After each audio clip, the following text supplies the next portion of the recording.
Thank you again for coming to the first of three public comment and review sessions for the city's 2021 Resiliency Action Plan. My name is Zach Eichels. I am the city's Sustainability Program Manager and Resilience Planner. And I am also joined by our city planner, Brenda Defoe-Serpinut, and she is here as well. Brenda, I don't know if you want to say hi as we go. Hello. Brenda will be pitching in here and there throughout the presentation. And this is being recorded, so if anybody catches this late and wants to see it again, it will be available later on the public or on the city's website and social media pages. And also, just to be aware, if you want to attend the other two sessions, they will be the same material. They will be covering the same things. So if you've seen one, you've really seen all three. So just to get that out of the way too. So with that, I think we'll go ahead and get started. Again, welcome to the presentation. We're going to take you through a little bit about the plan and how it came to be and give you some background.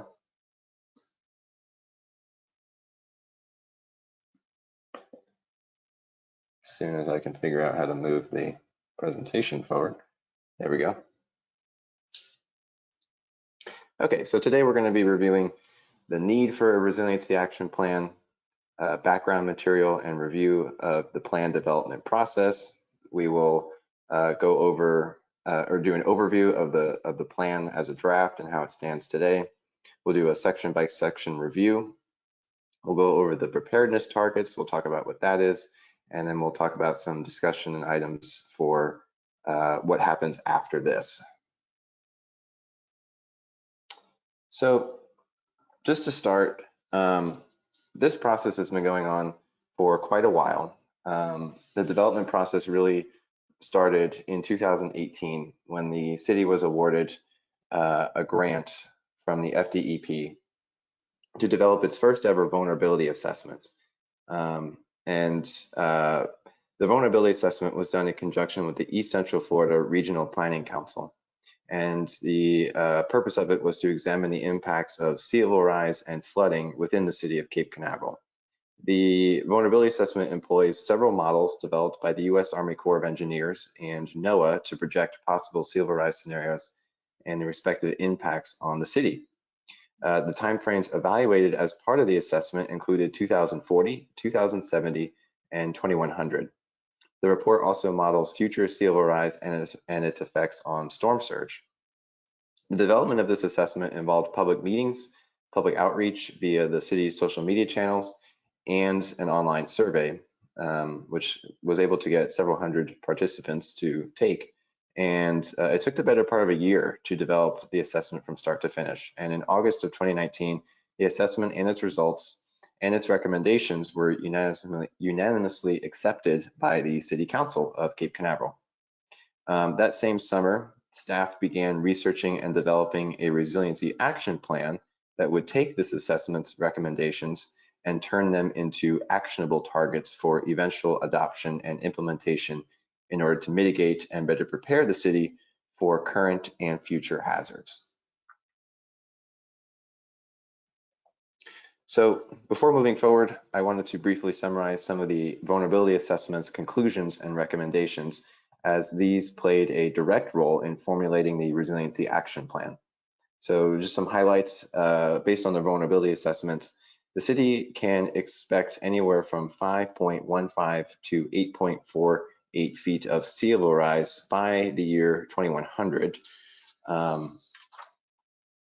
However, impacts could be seen from sea level rise as early as the 2030s in the form of sunny day flooding, stormwater backups, and the inundation of some of the city's lower lying areas, mainly along forested regions on the lagoon side, especially in the northwest corner of the city. We've seen some of these issues already occurring in places like South Florida or along the Gulf Coast. And then also the city will continue to have an increasingly older population, and immediate work should begin to harden infrastructure and expand resiliency efforts. The city should increase on-site renewable energy usage for power assurance and continuity of operations, and the city should utilize forward-thinking, low-impact development practices and green infrastructure to improve stormwater capacity. The city should capitalize on the opportunities afforded by sustainable development and resilience planning, meaning to say that while all the challenges we'll be discussing soon here may seem difficult and daunting, they should be viewed as opportunities, a chance to transform the city into a hyper-local and sustainable municipality that is safer and more secure, healthier, and ready to handle whatever may come our way. According to a report by the National Institute of Building Sciences, for every $1 spent on disaster mitigation projects, such as improving stormwater management systems or strengthening buildings against hurricanes, an average of $6 is saved on future relief costs. It is also estimated that investment in sustainable low carbon technologies and measures that are cleaner and therefore healthier within cities could cut global urban emissions by 90% by 2050 and would have a net present value of almost $24 trillion, equivalent to nearly 1/3 of the global GDP in 2018.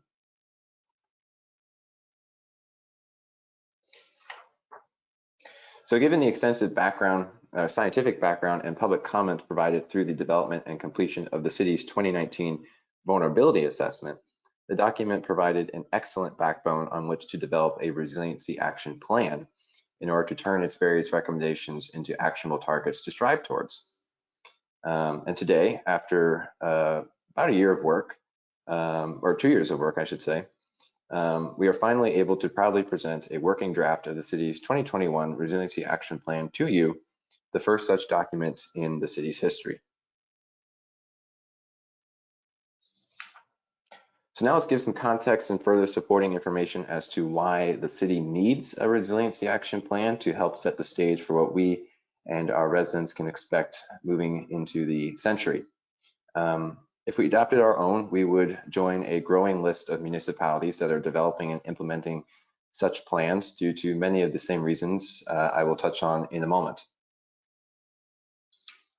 A future-ready city is a city that is prepared to handle various shocks and stressors across a wide range of economic and climatic-related events through the use of sustainable, resilient, and forward-thinking infrastructure and policies. Resiliency in the context we are discussing today is the capacity of individuals, communities, institutions, businesses, and systems within a region to plan, sustain, adapt, recover, improve, and grow collaboratively, regardless of what kind of chronic stresses and acute shocks they experience, through specific actions and implementation strategies geared to address specific vulnerabilities. A common phrase you hear around the word resilience is the ability to not only build back, but to build back better. A future-ready city must balance economic growth, environmental well-being, and community equity in order to be prosperous, safe, and resilient. These three capitals drive sustainable development. As we move further into the century, Florida, the nation, and indeed much of the world has seen more and more impactful events that showcase the imbalances of these three key societal markers and the consequences of this imbalance. Brevard County and the city of Cape Canaveral are at somewhat of a crossroads now that requires new forms of planning, adoption of 21st century smart infrastructure, and cleaner, independent forms of energy. I say we are at a crossroads because we are seeing an economic explosion across our area as a result of the emerging space-based economy through the commercialization of space travel, the growth of Port Canaveral, and just a general economic enhancement of the county and the city, given its location of quite literally being set in the middle of this, which is really set to become a hub of activity for industry and tourism, especially as the pandemic eventually winds down. But on the other end of the spectrum, we are also set to deal with natural hazards such as increased tropical cyclone activity and sea level rise that could have negative and long-lasting impacts on residents and businesses. And if we do not act now, this could impinge on growth and the health and well-being of people in the city. We need a direction and a vision to navigate this crossroad, and well, we really need a plan.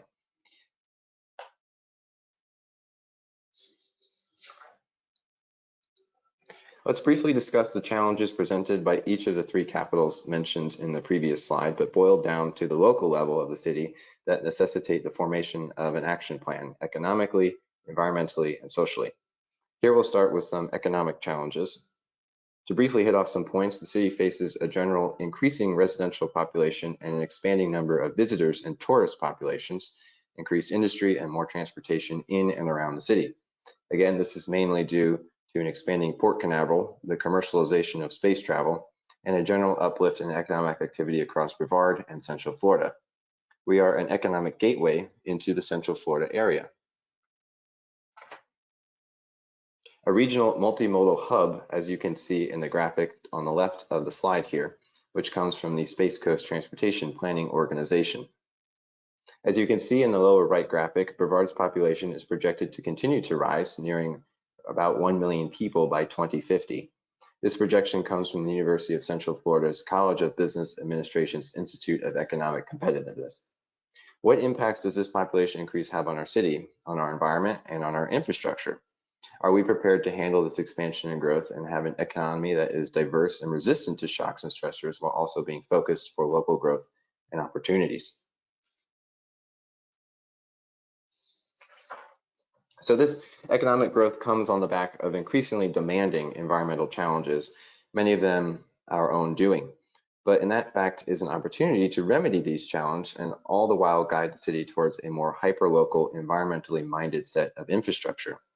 We are faced with a deteriorating Indian River Lagoon ecosystem, highlighted in the recent Marine Resources Council Indian River Lagoon report card, something we put out in a weekly update for residents a few months ago.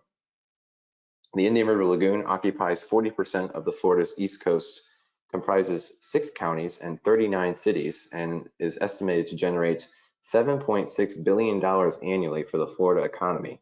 It is home to 1.6 million residents along its banks, and it's one of the most biologically diverse estuaries in the continental United States, with over 4,000 species documented living within it. Separately, a study released by the East Central Florida Regional Planning Council and the Treasure Coast Regional Planning Council in 2016 concluded that there is a 33-to-1 return on investment for a productive and sustainable Indian River Lagoon. In other words, for every dollar invested in the lagoon's health, there is $33 worth of economic benefit. We must do our part in maintaining and preserving this natural asset. A collapse of this ecosystem would be devastating to the area and, of course, to the city. The city is also facing increased tropical cyclone activity, as made evident by the historic 2020 Atlantic hurricane season. Tropical cyclone impacts are, of course, being made worse by sea level rise, and we are seeing higher rainfall rates than in previous decades. 2020 was a stark reminder of the challenges we are facing, with a record number of billion-dollar weather and climate-related disasters being recorded by NOAA's National Centers for Environmental Information at 22.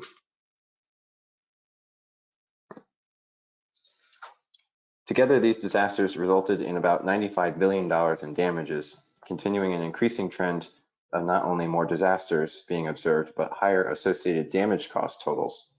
2020 was the 4th highest ever recorded in terms of damage cost, the highest being observed in 2017, when weather and climate-related disasters cost the nation over $300 billion. You can see this increasing trend expressed in the chart at the top of the slide, with both the average cost and average number of billion-dollar weather and climate-related disasters increasing over the last 3 decades. Following this trend, simply put, entails that the city has an increasing likelihood of being affected by one such disaster as we move into this decade and beyond.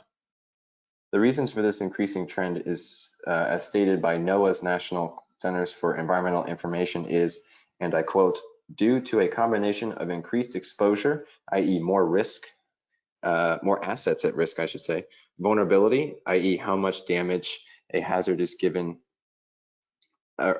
damage a hazard of given intensity, wind speed, or flood depth, for example, causes at a location, and the fact that climate change is increasing the frequency of some types of extremes that lead to billion-dollar disasters. Alongside these disasters is an increasing number of power outages as well. There has been 67% increase in major power outages observed from weather and climate-related events since the year 2000. This statistic is important to remember, and we will come back to that in a moment. Again, the 2020 Atlantic hurricane season was unprecedented, and we as a city, while not entirely unaffected, were very lucky given what played out. The 2020 Atlantic hurricane season was the most active Atlantic hurricane season ever recorded, having a total of 30 named storms, 12 of which made landfall in the US, which was another record. 5 of these cyclones either made landfall or had significant impacts in the United States, impacts in the state of Florida. The hurricane season alone saw a total of $51.146 billion in damages. This graphic from NOAA and the National Weather Service represents the stunning scope of the hurricane season, with every single coastal area of the entire U.S. Gulf Coast and the eastern seaboard being put under some type of tropical cyclone-related watch or warning at some point during the season, in many cases multiple times.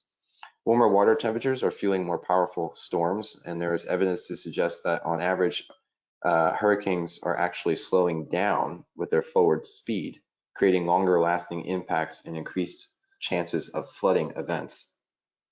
A study published in June 2019 by federal scientists found that between 1944 and 2017, hurricane speed decreased by 17%, leading to more instances of stalling. And we've seen examples of this in recent storms such as Hurricane Dorian, which stalled over the Bahamas in 2019 as a Category 5 hurricane for more than 24 hours, and Hurricane Harvey in 2017, bringing 60 plus inches of rain to parts of Texas, and Hurricane Sally in 2020, bringing long-lasting flooding events to the Florida Panhandle.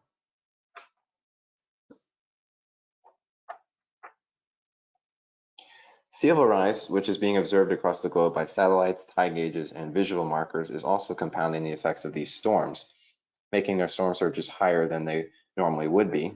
Tide data from Trident Pier in Port Canaveral clearly shows an increase in the level of annual high tide events, and the consequences of this has increased coastal flooding and inundation.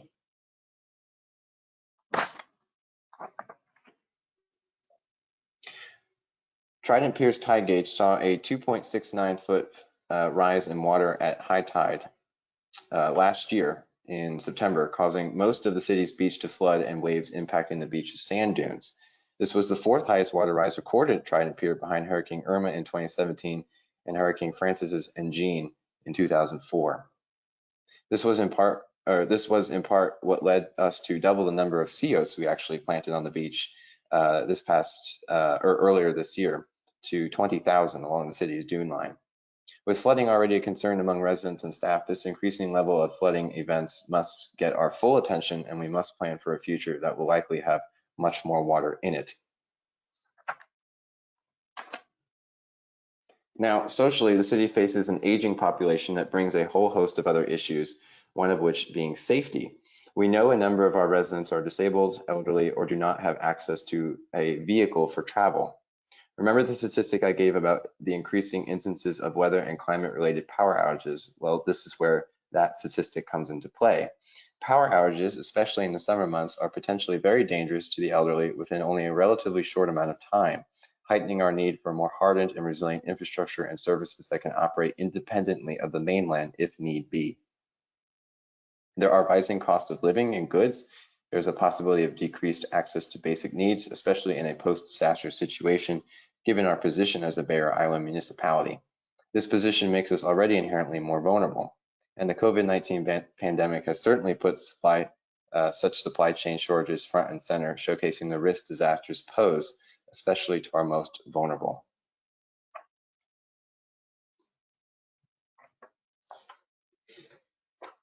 On this slide is a population pyramid for the city of Cape Canaveral, actually taken from the Resiliency Action Plan, which clearly shows that a majority of the city's population is and will likely continue to be older, as denoted by the larger bars at the top of the pyramid within the 55 and over age range.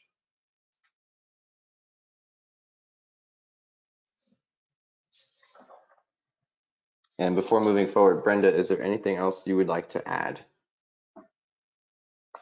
No, you're doing a great job. Continue. Cool. Okay, continuing forward. Let's talk about the plan and each of its sections and briefly summarize them and state what each of the sections' purpose is within the document. This action plan is a living document. I do want to stress that. It is a living document. It is not intended to remain stagnant in its policy directives and infrastructure plans. Like the world around us, it is designed to change and be changed as necessary with built-in review periods by staff that are open to the public to ensure maximum efficiency, equity, and success. As stated before, this action plan will give staff the vision and direction they need to plot a course for sustainable and resilient development in the city for decades to come. The city is currently undertaking many sustainability and resilience-based initiatives, but we do not have a guiding document that sets deliverables and implementation periods. We do not have a document that makes clear the city's intentions involving sustainability and resilience and its commitment to them, at least not like this. It is a document that will allow us to lead by example and showcase to the community at large why sustainability and resilience is the way to go, and it will allow the city to stand out among local, state, and national grant applicants, offering us greater chances of acquiring grant funding by displaying not only our commitment, but also that we have shovel-ready projects in the pipeline ready for implementation. A few months ago, Governor Ron DeSantis announced his proposed state budget for fiscal year 2021-2022. It stands at $96.6 billion, which, according to the governor, will also address challenges of sea level rise, intensified storm events, and localized flooding by establishing the Resilient Florida program, which will provide $1 billion over 4 years to provide grants to state and local government entities. So the money is being allocated and it is there. It is often the case that when cities adopt a plan such as this, that there is a noticeable acceleration in progress. And I can speak from this personal experience in the fact when I served with the city of Satellite Beach, actually just down the coast. After adopting the city's own sustainability action plan, we were already implementing and scoping half of the initiatives set forth in the plan within 18 months of adoption, including having finished a solar array atop City Hall. So things can happen relatively quickly once things like this are implemented. The core of Cape Canaveral's plan are 8 action categories, which include, in order, green economy, natural systems, transportation, energy, built environment, equity and quality of life, waste and consumption, and storm readiness and sea level rise. Within and spread across these 8 categories are 56 distinct preparedness targets. The actual actionable items and goals we'll be striving to accomplish with this document based on the recommendations set forth by the vulnerability assessment from 2019 and its public comments.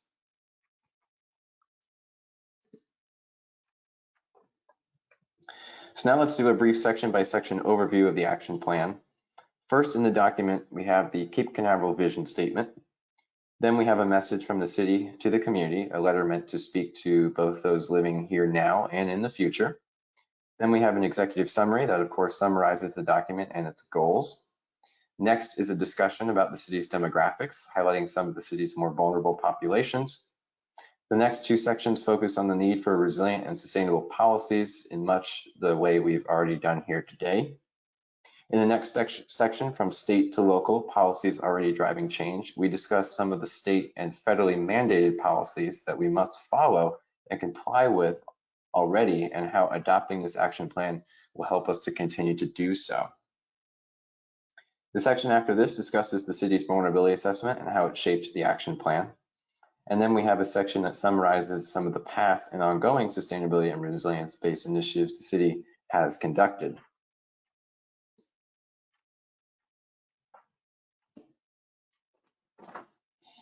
In the next couple of sections, we have the true deliverables of the plan and its 8 action categories and the preparedness targets set within them.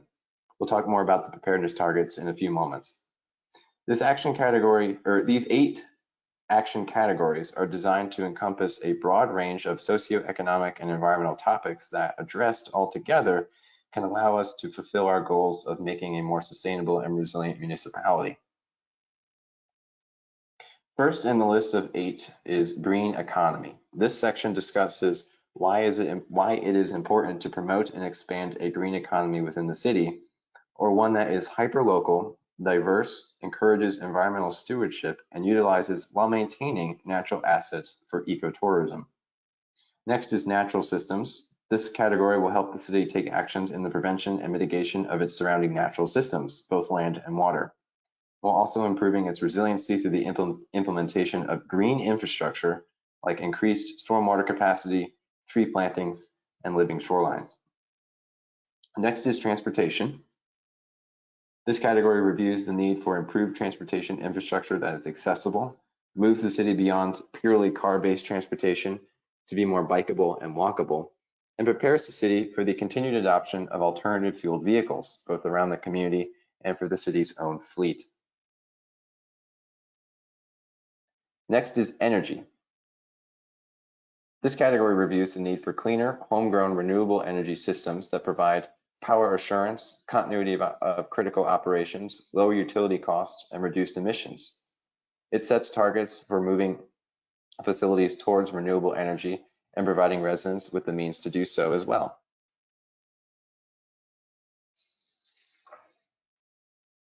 Next is built environment. This category reviews the city's built environment, which is anything man-made, and discusses how to make it more resilient. This section is probably one of the more policy-driven sections and would see staff updating codes in order to make the community more resilient against flooding, allowing for more stormwater capture, and reducing the environmental burden of city facilities as a whole. Next is equity and quality of life. This category reviews equity and quality of life and calls for educational campaigns to empower residents and compliance with AARP's 8 domains of livability. It lays out the direction to develop a separate equity and community-driven social sustainability action plan to tackle subjects like affordable housing and food access. In the context of sustainability, the term equity has to do with fairness, whether all people have similar rights and opportunities, basic needs to maintain an acceptable quality of life. It is such a large topic that it really will require its own document to handle, and that is just what this action plan calls for. Next is waste and consumption. The next category of waste and consumption specifically deals with, as the title suggests, reducing the amount of waste the city produces and plots out active steps to accomplish this.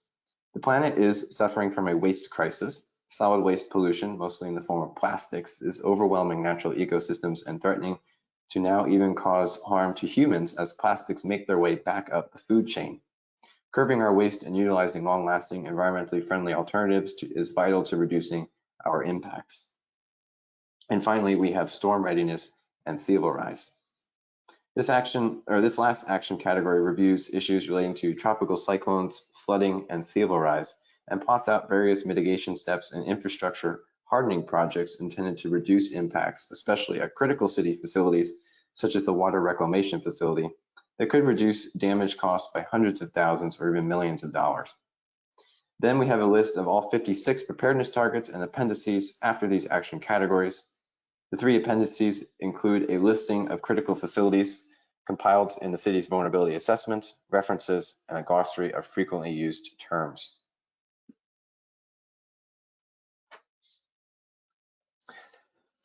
Last, but certainly not least, we talk about the 56 preparedness targets outlined within the action categories.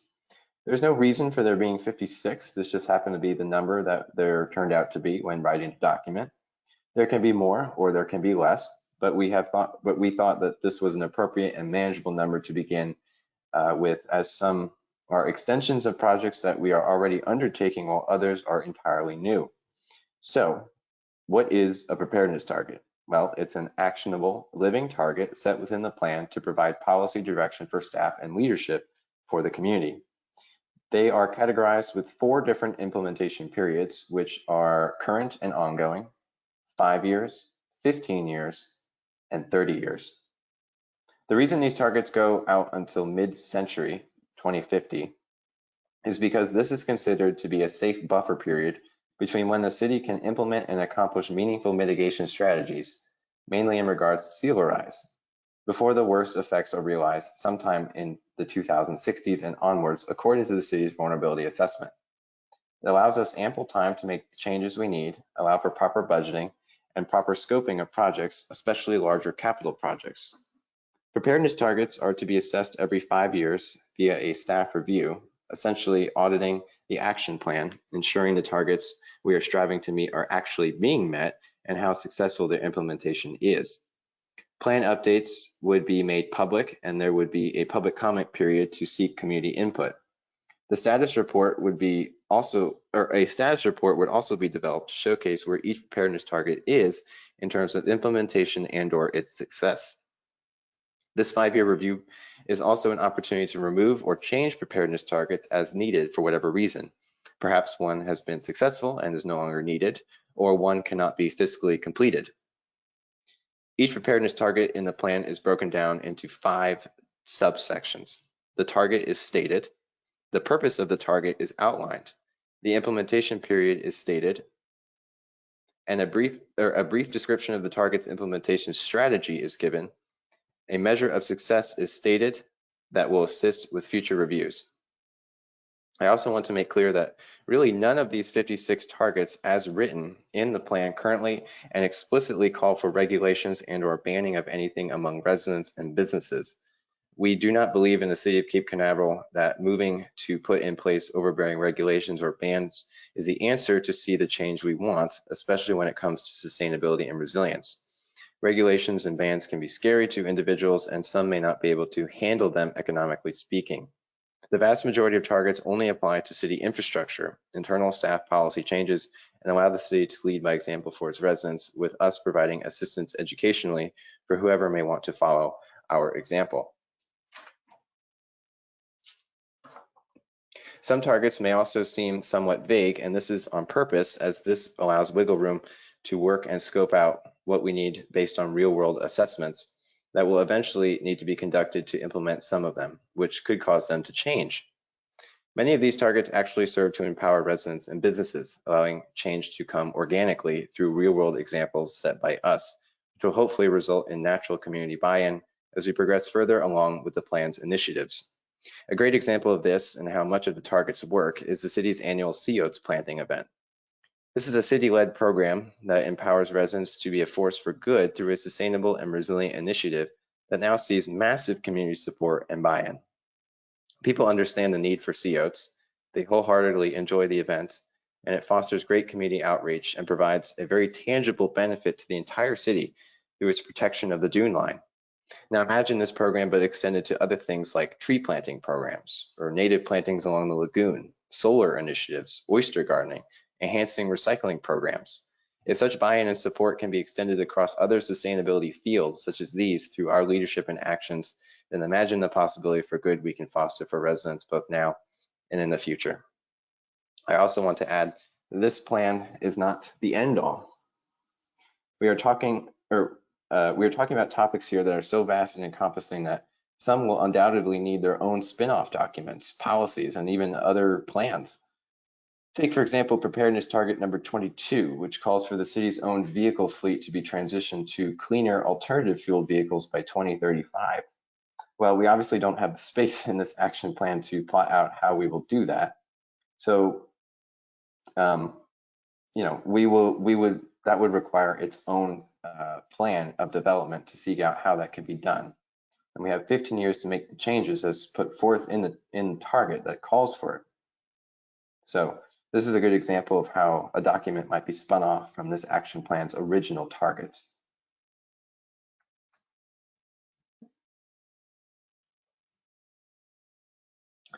We're aiming to have this action plan finished and through public comment and adopted no later than June of this year, so that we may begin the work of implementing its contents, as there is much to do and little time to waste. This public comment period will last for 5 weeks and will continue until June 1st of 2021. As I said, there are 3 such sessions as this. Each one will be reviewing the same content. The next session is next Wednesday at 3:30 p.m. to 4:30 p.m. at Cape Canaveral City Hall, and will be an in-person session. The session after this will be on May 26th at the same time, 3:30 p.m., and will once again be another virtual session. With that, Brenda, is there anything you would also like to add, maybe about the county or peril of flood information and how that relates to this? Sure. I just want to say that I know that this seems like a lot, and it is, but as Zach mentioned, our goal is to really kind of step the city through this and evaluate as we go.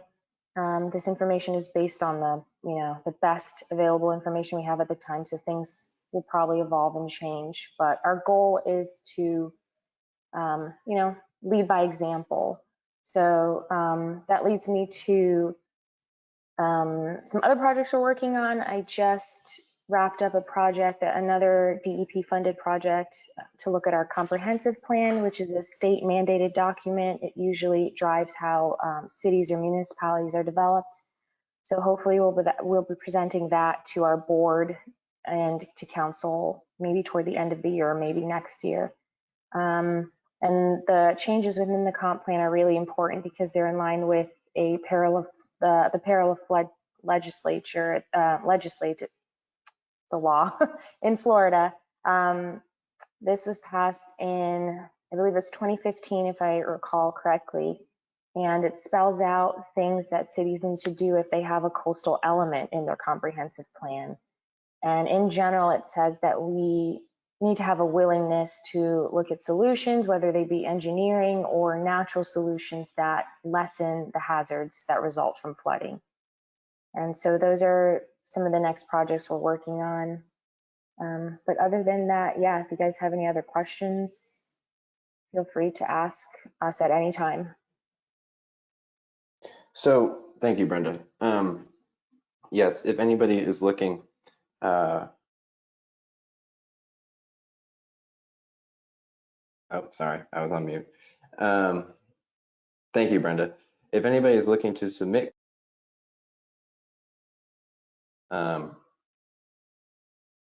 it doesn't want to go forward. There we go. Okay, so as I was saying, if anybody wants to send formal comments to us about the action plan, it is available on the city's website, and you can do so by sending comments to buildingforms@cityofcapecanaveral.org. It looks like we have 2 attendees, so I think I'm just going to, I think I can unmute you guys. Or not. Hold on, technical difficulties.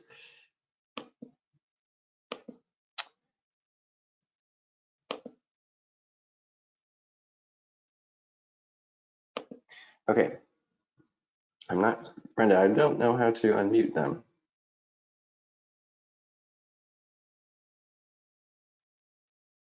Okay. Hello?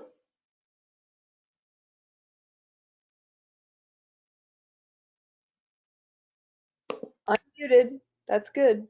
Oh, there we go. Yay. Hello. Hello. Ginny, is this Ginny? Yes, this is Ginny. Hi, Zach. Hi, Ginny, how are you? Glad I could unmute you. You did it. Yay. I did it. This is the first time I've done this. I'm so sorry. You're doing So yes, if you have any questions, there are only, as I said, you are only one of 2 individuals, and this does go till 4:30, so we do have some time for questions and answers or comments. So please feel free to ask anything. And just for anybody else that will listen to this in the future, I do really want to stress that we will listen to your comments and take them, and the city does respond to its residents and will make changes based on concerns, or if anybody has any reasonable and appropriate ideas, we'll certainly listen to them and take them on, and we will change things as needed to address those. So please feel free to public comment and send us things as you wish. So, but with that, I yield the floor. So is it me and somebody else? Is that what you're saying? Yes, you're one of 2 individuals watching now. Okay. Well, I sent you my comments via email, so I suppose I should send them to building forms at City of Cape Canaveral as well. Is that what? That's okay, Jenny. I don't want to make you do another email. I do have your comments, and thank you for them. Okay. Well, I do have a couple questions. I'm really hoping that somewhere in this document there is maybe a specific list or ode to nature, to what really, dune systems. And I was just wondering where in the document that would be. That would probably be within the action category number 2 under natural systems, where Okay. that's the one that would really be focused on addressing issues relating to things like putting in more plants, increasing the urban canopy, reducing the number of invasive species in the city, restoration of the lagoon, decreasing things like nutrient runoff, increasing plantings along the dune lines, and things like that. So I would say that's where that would be. Okay, that sounds really good. Will there be, for instance, if this plan, these action plan items, will that be provided to the public? Will they have an idea of what are recommended trees to plant? You said we want to lead by example, but not have regulations. So is that how people will be notified through this plan, or how would they be perhaps guided in ways that would help them to make natural choices? Excellent question. Yes, it is hoped that because the plan will be obviously publicly available to read at any time once it's formally adopted. And we do intend to have these spin-off programs, like I mentioned, Oh, yes. where we will have these subsequent programs that really boil down into what is considered the right thing to do in terms of, which plants you should be using, best watering practices, awareness about fertilizer and herbicide use, things of that nature. And one spin-off document that I can point to as an example that already exists is the city's Adopt a Mangrove program, Yeah. which has its own not only guidelines packet about how the program works, but I'd also call it an educational packet about how, or it highlights the importance of mangroves along the shoreline, what they do for lagoon ecosystems, and why people should be putting them in wherever they can. And we do intend to, from this, because this document does call for increased urban canopy, and we actually increased the number in the target from 1,000 to 2,000 trees. And this is a program that we would develop a program that allows residents to take advantage of some type of tree planting opportunity, where the city would acquire a certain number of Florida native trees and then make it available to residents with educational material about, hey, this is what you should use. And we would have this on the website, and we would be able to link it to partners like UF-IFAS and things like that. So yes, any information that we can get to the public about educational material, we will make as public as we can through all of our channels. And we'll also have subsequent workshops down the road. We have ongoing campaigns like the Sustain a What education series, where we launch, we call them webisodes. They're like half hour to 1 hour long. It's almost like a podcast on our city's YouTube channel. I highly recommend it. If anybody hasn't seen it, you check it out. We've got 3 episodes out now, and they go over things like latest in technology developments, environmental stewardship. We have one about the local community garden and how you can get into community gardening. The one we're about to release is actually about urban forestry, so very excited to record that, and things like that. So I That hope that sounds great. answers your question. Well, Joseph. yeah, that helps. And then there recently was the Sea Grape Tree giveaway, right? Yes. Which I signed up for, but I did not make it to get my tree. So if there are any extras, I'd like to put. We do not have any extras, but we will certainly have it again. Don't worry. Very glad that it was successful then. That's great. Yes, all of the trees have a happy home in Cape Canaveral now. Fantastic. Okay, So, I have a couple more questions. So, we've had the beach rejuvenated, and I don't know if you can answer this question, but who pays for that, and is that part of this plan? so you're asking about beach renourishment? Yes, renourishment. That's what it's called. Yes. Good question. The city does not pay for that, as far as I know. Brenda, am I correct on that? The city, that is a county and state level initiative that goes above us.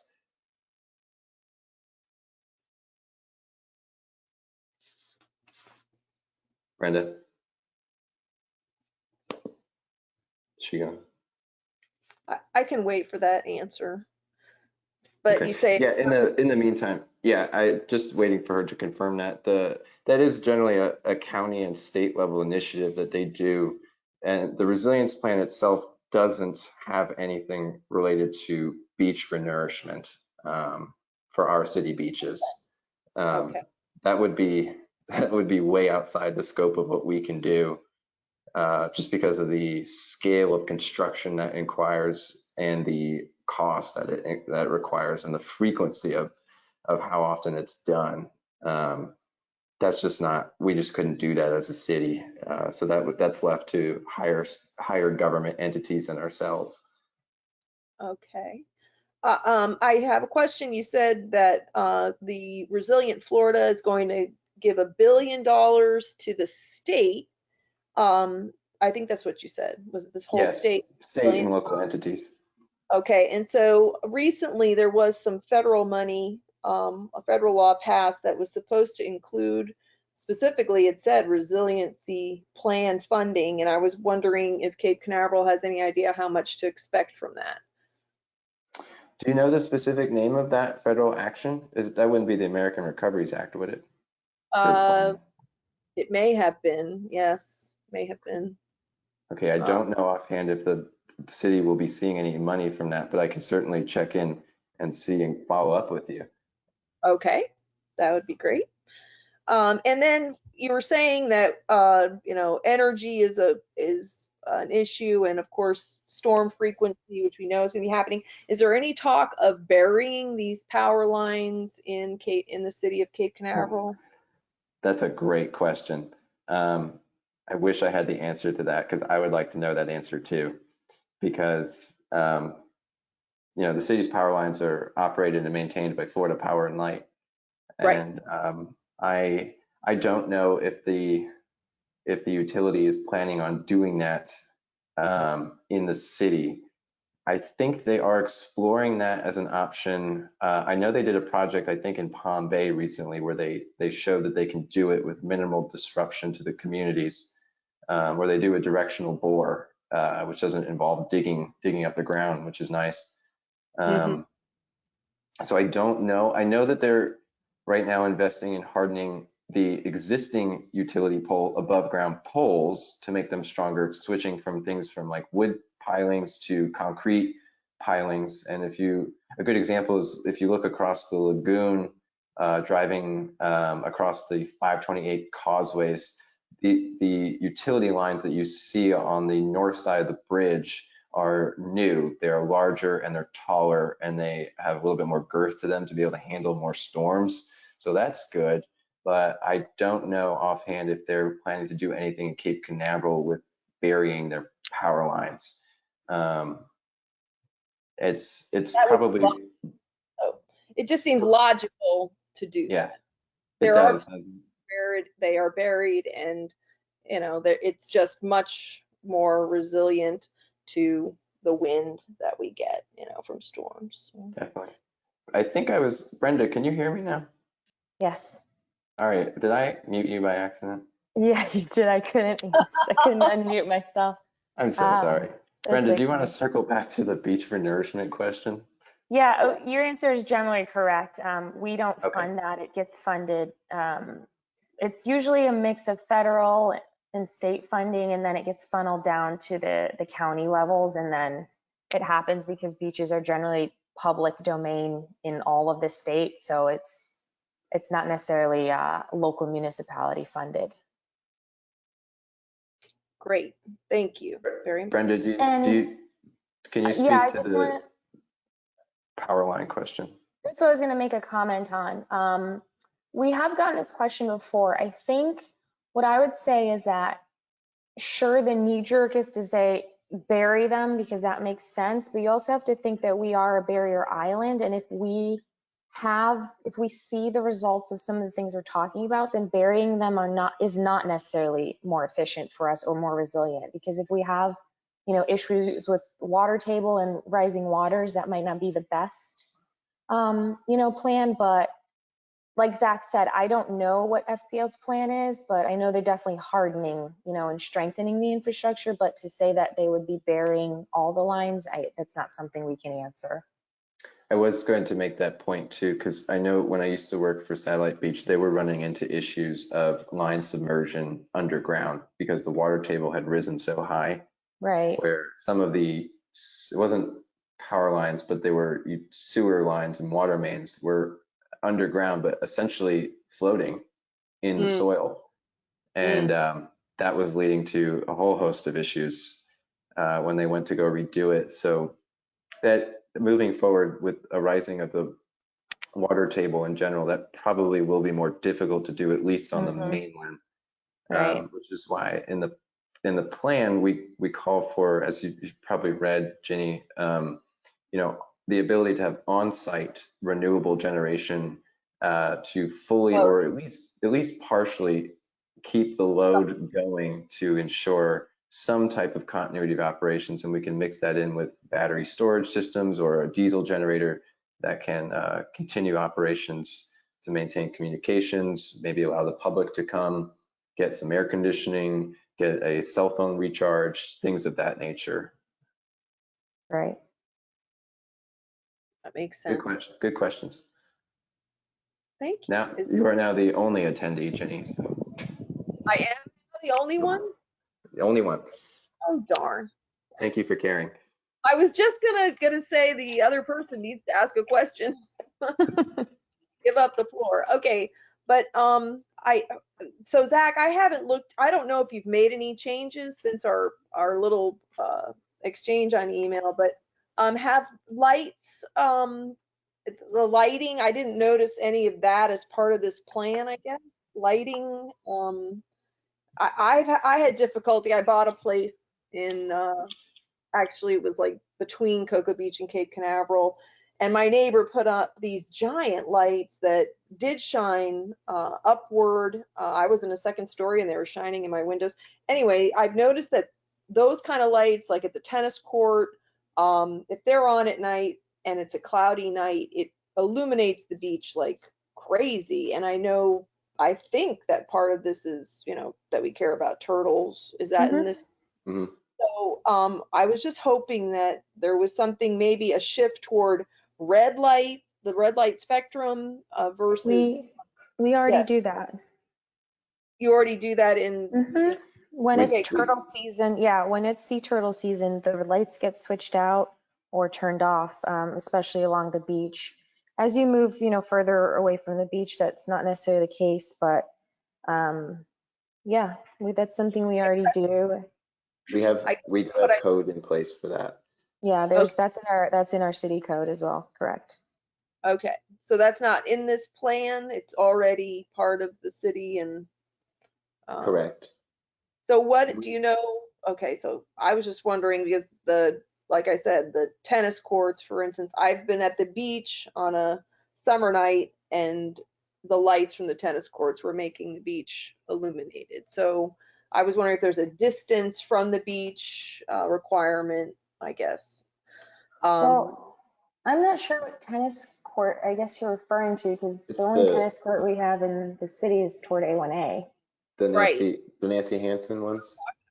Yeah, it's amazing how the light will bounce off the clouds and illuminate the beach from from the tennis courts. So Brendan, you can correct me if I'm wrong. The current guidelines that you don't have to do anything if it's west of Ridgewood. The things only apply. It's encouraged that you should take, matters to reduce your light pollution anywhere you are in the world. But once you move past Ridgewood going west, lights don't have to be adjusted or any way to accommodate for things like turtle season. On Ridgewood Avenue, the lights that we have are amber, and they'll continue Right. to be amber as we change them out. Because I don't know if you've noticed, but some of the lights we're replacing those older solar lights with newer, smaller ones. Right. Oh, Those should remain amber. And then east of Ridgewood, everyone should definitely be taking steps to either change out to red or amber lights, or just not Right. have the lights on Right. at all. Yeah, I oh, hope that I can send you the all right. code if you'd like to see it. Well, that's informative. I didn't realize that Ridgewood was the line in the sand, so to speak. Okay, I can see that. I, It may be something I'm only seeing. I don't know, but it makes sense to certainly have regulations right on the beach, but it's Mm-hmm. it's a really big issue, especially on dark nights. On a very dark night, it makes a difference. So just something I've noticed. Okay, I see we're running out of time, so you guys you can summarize, and I'll address any other questions I have otherwise. So. Sure. Also, Ginny, to speak to your point, I didn't speak to the plan that is on the website is the same one presented at the workshop on February 2nd to the council. So it is, Okay. nothing has been changed out yet. Okay. All right. But yes, great questions. Thank you for filling our airtime. And it's very helpful actually. And also too, real quick, Ginny, if you you can if you do see any issues with lighting, you can report it to our code enforcement, and they'll come out and Yeah, I look. was going to bring that up for sure. We During do have turtle season, yeah, during turtle season, if you notice anything, then that's the route you should definitely go. Okay. they'll All come and right. check it out. Okay. Code enforcement. All right. Thank you. Thank you. Zach So, and Brenda. oh yes, go ahead. Thank you. Yes, You're welcome. you are most welcome. Okay. I think, Brenda, do you have anything else to wrap up with? No, I think that's it.